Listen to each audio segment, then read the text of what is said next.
Welcome to BeFrightened. We tell stories that will keep you up or help you sleep at night.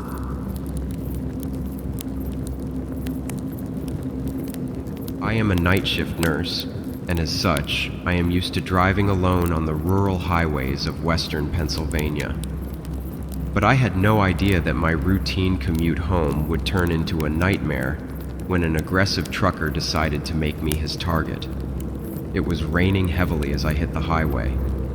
A huge truck appeared behind me. At first, I didn't think much of it.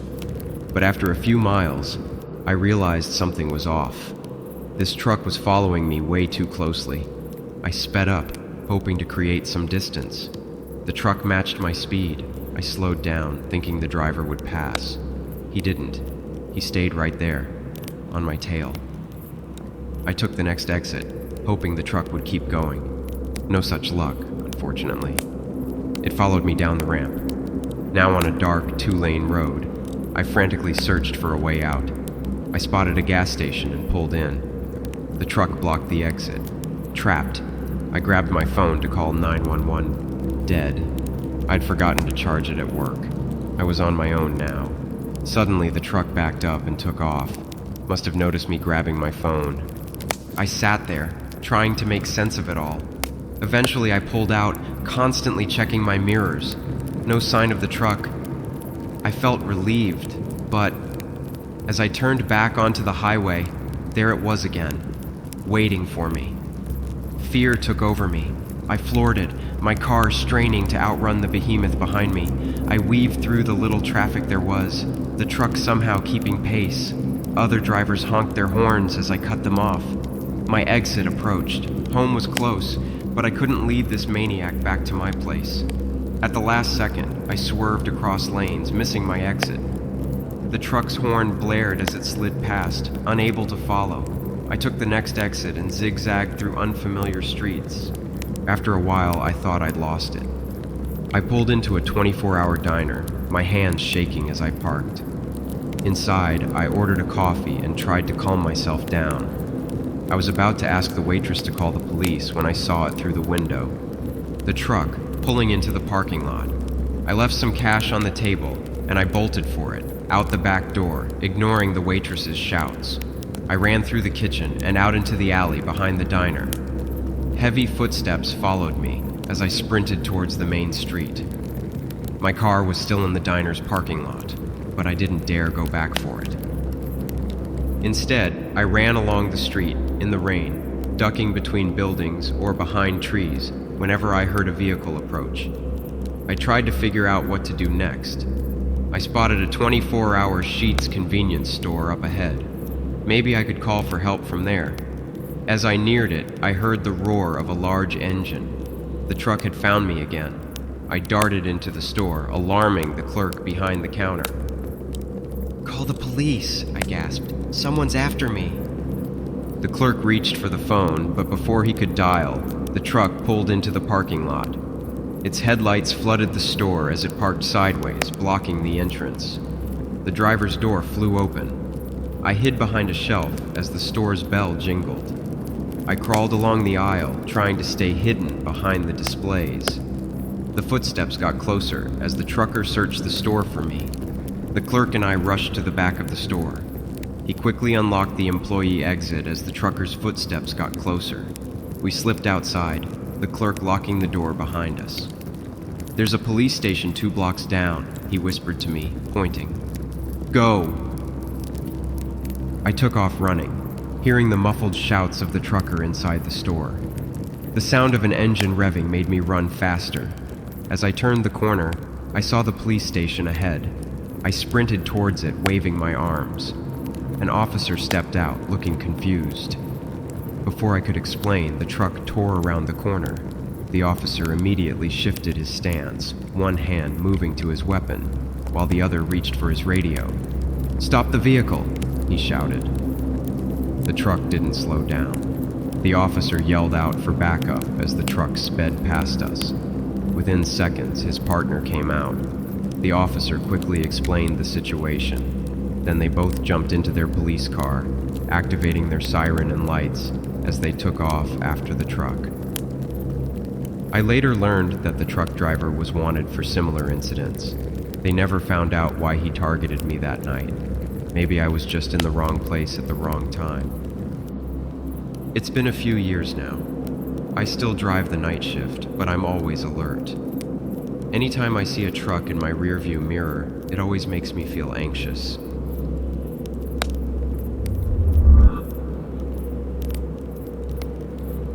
There we were, stranded on Highway 290, just outside of Elgin, Texas. My broken down Chevy, an oil-stained heap on the shoulder. The mid-July sun turning the asphalt into a shimmering mirage. My boyfriend Jake and I stuck out our thumbs, watching 18-wheelers rush past us. I could never have imagined that the next ride to stop would drag us into a nightmare. One straight out of those true crime podcasts that I loved listening to. I had always been very wary of hitchhiking, but desperation has a way of overriding common sense. We needed to get to Austin for my boyfriend's sister's wedding. We'd been standing there for hours, watching car after car rush past us without a second glance. When the massive semi-truck finally slowed to a stop, I felt a mix of relief and apprehension. The driver, a really heavy but friendly-looking man with greasy hair and a patchy beard, leaned out the window. "Where are you folks headed?"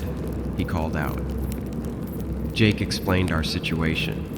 The driver, who introduced himself as Herman, offered to take us as far as the outskirts of Austin. We gratefully climbed into the cab, squeezing together on the passenger seat. As we pulled back onto the highway, I tried to ignore the uneasy feeling that I had. At first, Herman seemed friendly enough, chatting about the places he'd been and cracking jokes. But as we cruised along that seemingly endless highway, Herman's focus drifted. He'd turn his head slightly, again and again, sneaking looks at me. There was something off about the way he did it, predatory, calculating. I found myself shrinking back against Jake, my nails digging into the cracked leather of the bench seat. The conversation took an uncomfortable turn. Herman started asking increasingly personal questions, mostly directed at me. "So, sweetheart, you two married?" he asked me, following up saying, "You're not? Well, ain't that interesting?" He licked his lips, and I felt Jake tense beside me. I tried to change the subject, but Herman persisted. His comments became more suggestive, his tone more aggressive. Jake attempted to intervene, but Herman just laughed it off, as if it were all some big joke. At that time, I could tell Jake was on edge too. Neither of us dared to speak. I placed a hand on his arm, silently urging him to stay calm. We were still miles from anywhere. Herman's hand left the steering wheel, reaching towards me. I moved away, pressing myself against Jake. "Come on, darling," Herman drawled. "Don't be like that. I'm just being friendly." Jake snapped then, shoving Herman's arm away. "Keep your hands to yourself, man," he snarled. The truck swerved dangerously as Herman turned to stare at us. His face had transformed, the fake friendliness replaced by something dark and menacing. "You ungrateful little shits," he growled. "I ought to throw you both out right here, right now." My heart raced uncontrollably. I frantically scanned the road ahead, praying for something, anything. A gas station, a town, another car. And then I saw it. A rest stop, coming up on our right. "Pull over," I said, trying to keep my voice steady. "I need to use the restroom." For a moment, I thought Herman might refuse. But then he grunted and mumbled something and jerked the wheel. The truck rumbled into the rest stop parking lot. As soon as we stopped, Jake and I scrambled out of the cab. Herman called after us, "Don't be long now, I ain't got all day." Jake and I headed for the restrooms. "We gotta ditch this guy," he said. I noticed a family getting out of a minivan nearby. "What about them?" I suggested, nodding towards the van. We approached a middle-aged couple getting out of a minivan. I hated having to lie, but desperation overrode my guilt. I spun a story about our ride having to leave unexpectedly, asked if they were heading towards Austin. To our immense relief, they were. I kept an eye on Herman's truck while we talked to the couple. They said they could give us a lift. As we got in their van, I saw Herman get out of his truck. "Thanks for the ride," Jake said. "Do you mind if we get going, as we're kind of in a rush?" he then asked. We pulled out of the parking lot. I didn't look back. Mark and Susan, the couple who gave us a ride, bless them, they didn't ask too many questions. They seemed to understand we'd been through something traumatic. They even insisted on buying us lunch when we stopped at a diner an hour later. Sitting there at the diner with people talking and eating around us, it hit me how close we'd come to real trouble. Jake looked at me across the table. We didn't say anything, but I knew we were both thinking the same thing. We made it to Austin that evening. We were shaken, but safe. Jake's sister was just happy we'd made it in time for the wedding. We didn't tell her, or anyone else, about what had happened on our way over. I've never hitchhiked again, and I never will.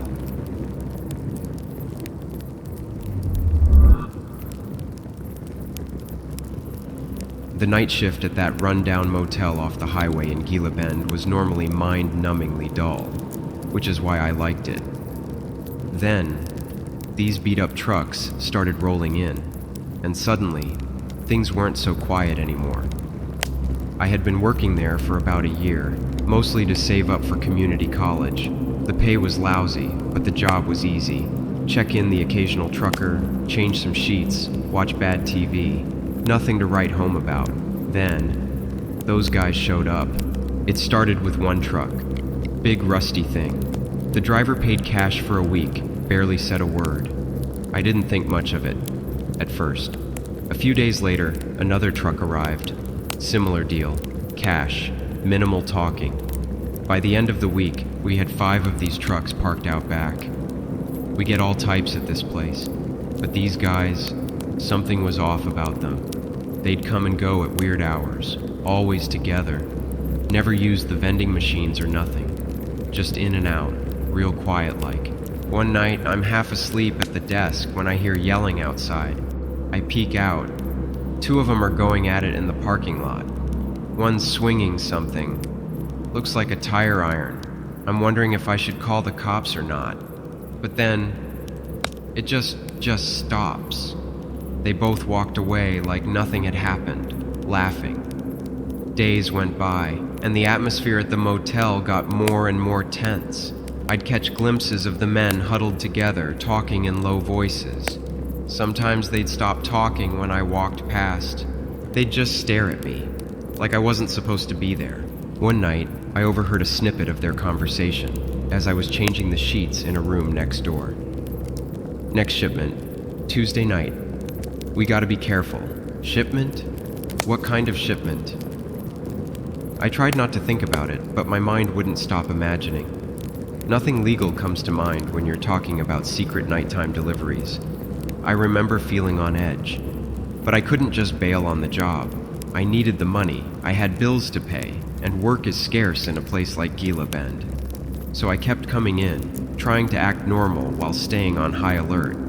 Then came that Tuesday night they'd mentioned. It was around 2 a.m. I was half asleep at the desk when I heard these engines rumbling. I looked out the window and saw 3 more trucks pulling in. These ones were different though, newer, cleaner. They parked behind the motel, out of sight from the highway.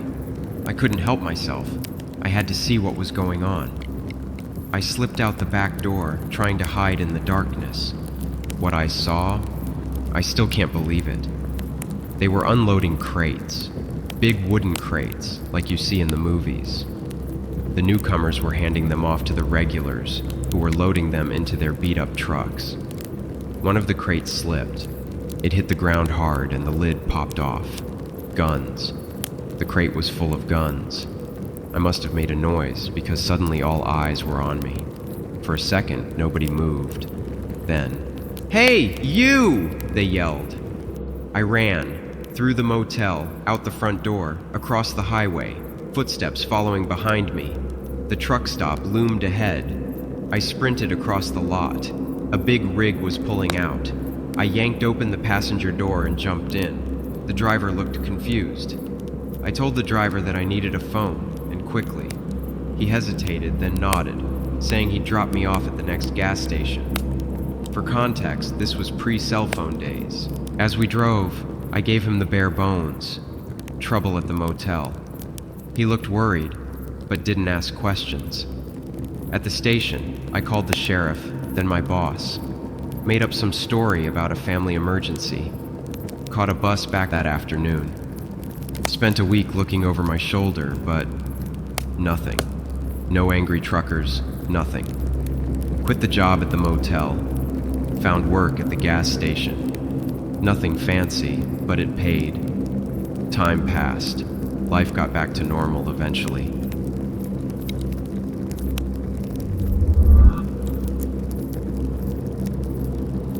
I was driving home after my brother's graduation, a 3-hour journey on a dark, lonely highway. Everything seemed normal until a truck in the next lane started flashing its lights at me, and that's when things took a turn that I never could have expected. The truck's lights blinked insistently behind me. I glanced at my mirrors, finding nothing obviously wrong with my car. A gas station sign appeared ahead. I pulled in, figuring I should check anyway, just to be safe. I noticed that the truck followed, parking far off in the truck parking bays. I got out. As I knelt by my tires, pretending to inspect them, I heard footsteps approaching. A big man with a scruffy beard and a worn trucker cap came up to me. He asked if everything was okay. I explained my stop. He nodded, eyes looking over my car, and me. He mentioned that he thought he saw a low tire and wanted to ensure that I was all right. Then, he wanted to know where I was headed. I lied about my destination, naming a town a couple of hours ahead on my route. He pressed me for more details, my school, my trip, why I was out so late. Each question made me feel more and more uneasy. I mostly answered with lies, mixed in with some half-truths. He offered to buy me gas. I declined, saying I had enough money for the trip. His expression seemed to darken, a flash of something in his eyes.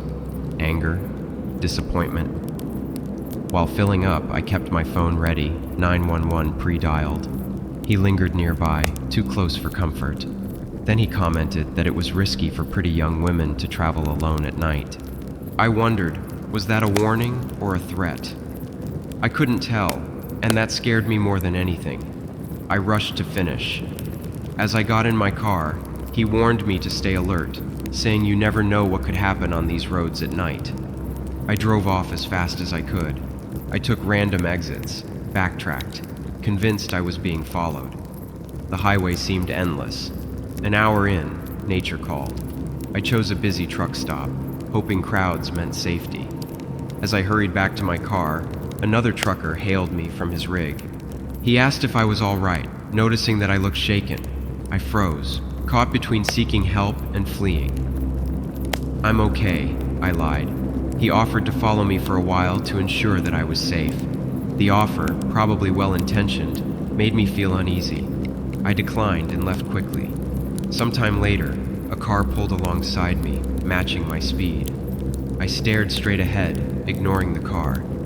It seemed to linger there for ages, before finally passing me. I turned onto another exit. This road was darker, emptier. Headlights appeared in my rear view, growing larger. I sped up, taking turns at random. The lights followed, gaining ground. Now I was lost in unfamiliar territory. I was alone, off the main road, with no idea where I was going. The pursuing lights had vanished. I idled for a while to regain my composure.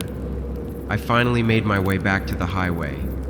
As I merged onto it, a semi-truck appeared in my rear view. I wondered if it was him or not. Had he found me again? I took the next exit without thinking, not caring where it led me. The truck passed by, staying on the highway. I kept driving, still on edge. I know it seems crazy now. Every vehicle seemed suspicious at the time, but fortunately nothing happened. I took a few random turns, doubling back occasionally to make sure I wasn't being followed. As I neared home, familiar landmarks appeared. I kept checking my mirrors, half expecting to see the truck reappear. I usually just park on the street, but this time I decided to park in the garage. Hiding my car felt necessary after the night I'd had. I sat in the car for a while before going inside. Once inside, I locked the door behind me and did a quick check of the house. I lay in bed, replaying the night's events in my head. Mom knocked on my door later that morning. She looked concerned, asking if I was okay. I mentioned something about a long drive and just being exhausted. I couldn't explain everything that happened without sounding paranoid. I started wondering if I had overreacted. Maybe the trucker was just being friendly and was trying to help. But something about his persistence, the way he watched me, and what he said, it still felt off. If you enjoyed the video, please be sure to like, share, comment, and subscribe if you feel so inclined. If you have any feedback, feel free to leave it in the comments below. If you have a story you'd like to share or need to contact us for any reason, you'll find our email address in the video description.